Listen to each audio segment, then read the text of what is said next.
بسم اللہ الرحمن الرحیم الحمد للہ وکفا وسلام علی عباده الذین اصطفى اما بعد فقد قال اللہ تبارک وتعالی فی القرآن المجید والفرقان الحمید اعوذ باللہ من الشیطان الرجیم بسم اللہ الرحمن الرحیم وما كان لنبي أن يغل ومن يغل يأت بما غل يوم القيامة ثم توفى كل نفس ما كسبت وهم لا يظلمون صدق الله العظيم۔ میں نے جو آیت کریمہ آپ حضرات کے سامنے تلاوت کی ہے اس کا ترجمہ یہ ہے، اللہ تبارک و تعالیٰ فرماتے ہیں کسی بھی نبی کی شایع نشان نہیں ہے کہ وہ مال غنیمت میں چوری کرے۔ وَمَن يَغْلُلْ يَأْتِ بِمَا غَلَّ يَوْمَ الْقِيَامَةِ، جو بھی شخص مال غنیمت میں چوری کرے گا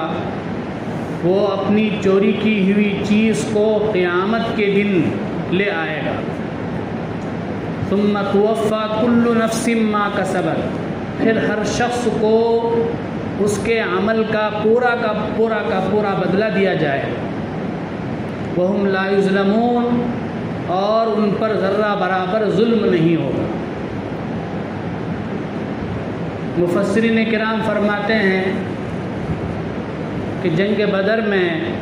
مال غنیمت میں سے ایک سرخ لال چادر گم ہو گئی، تو بعض منافقین نے کہا شاید محمد صلی اللہ علیہ وسلم نے اٹھا لیا،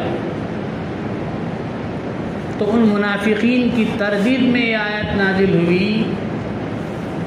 کہ نبی امین ہوتا ہے، امانت دار ہوتا ہے، ایک نبی خیانت کرے یہ نبی کے شایع نشان نہیں ہے، نبی کے شان کے مناسب نہیں ہے، اس لیے ایک نبی ایسا کام ہرگز نہیں کر سکتا۔ اور جو بھی مال غنیمت میں چوری کرتا ہے قیامت کے دن اس کی سزا یہ ہوگی کہ وہ خیانت کی ہوئی چیز کو اپنے کاندھے پر لاد کر لائے۔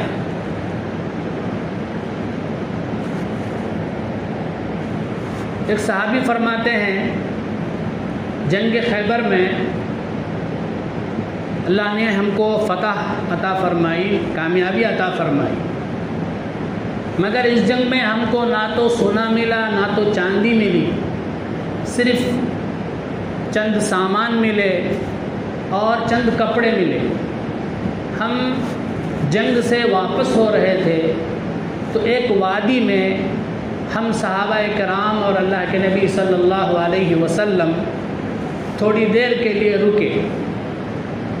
تو نبی اکرم صلی اللہ علیہ وسلم کا یہ غلام جس کا نام مدعم تھا وہ آپ صلی اللہ علیہ وسلم کا کجاوا ٹھیک کر رہا تھا۔ اچانک کہیں سے ایک تیر آیا اور اس غلام کو لگا اور وہیں وہ ڈھیر ہو گیا، مر گیا۔ تو صحابی فرماتے ہیں ہم نبی اکرم صلی اللہ علیہ وسلم کی خدمت میں پہنچے اور کہا اے اللہ کے نبی مبارک ہو کہ آپ کا غلام شہید ہو گیا۔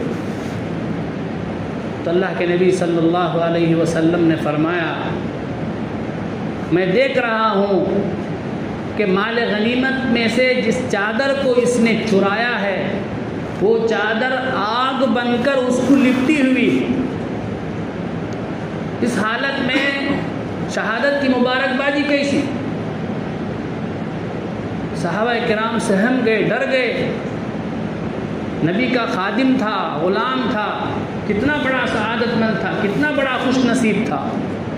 لیکن مال غنیمت میں سے تقسیم ہونے سے پہلے اس نے ایک چادر کو اٹھا لیا تو اس کے لیے اتنی بڑی وعید۔ تو صحابہ کرام جن کے پاس جوتے کے تسمے تھے، ایک دو تسمے، وہ اپنے اپنے پاس سے لے کر آئے کہ اللہ کے نبی ہم نے اس کو اپنی ضرورت کے لیے مال غنیمت میں سے اٹھا لیا۔ تو اللہ کے نبی نے فرمایا کہ اے صحابہ یہ بھی آگ کا انگارہ بنے گا قیامت کے۔ تو بزرگوں اور دوستوں، اس سے معلوم ہوا کہ جو بھی ادارہ عوامی چندے سے چلتا ہے، مثلا مسجد ہے، مدرسہ ہے، مکتب ہے، خانقاہ ہے، جماعت کا کام ہے، جس میں تمام لوگوں کا مال شامل ہوتا ہے، اس میں جو بھی ذمہ دار ہیں ان کو بہت احتیاط کرنے کی ضرورت ہے۔ اس میں ذرہ برابر تھوڑا سی بھی اگر تھوڑی سی بھی اگر بے احتیاطی کریں گے تو یہ اس آیت کے مصداق۔ اللہ کے نبی نے فرمایا، اے صحابہ، میں دیکھ رہا ہوں کہ تم میں سے کوئی قیامت کے دن اپنے کاندھے پر بکری لاد کر لا رہا ہے اور وہ بکری آواز کر رہی ہے۔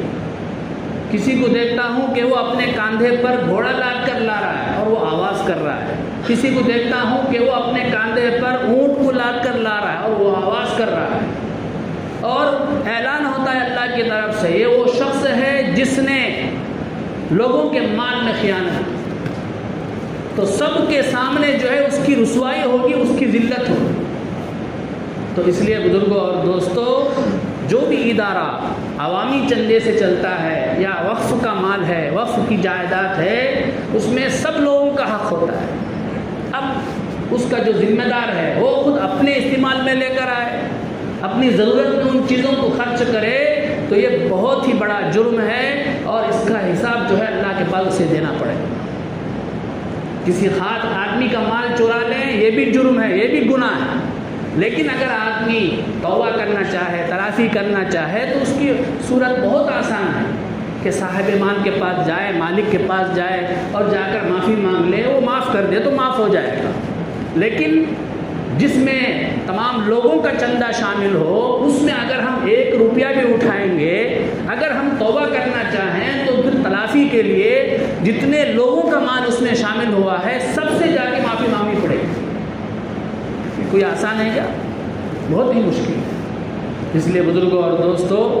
جو بھی ذمہ دار حضرات ہیں ان کو ایسے مالوں میں بہت احتیاط کرنے کی ضرورت ہے اور بہت ہی جو ہے پرہیز کے ساتھ، بہت ہی احتیاط کے ساتھ مال کو حفاظت کرنے کی ضرورت ہے اور خرچ کرنے کی ضرورت ہے۔ اللہ تبارک و تعالی ہم تمام کو عمل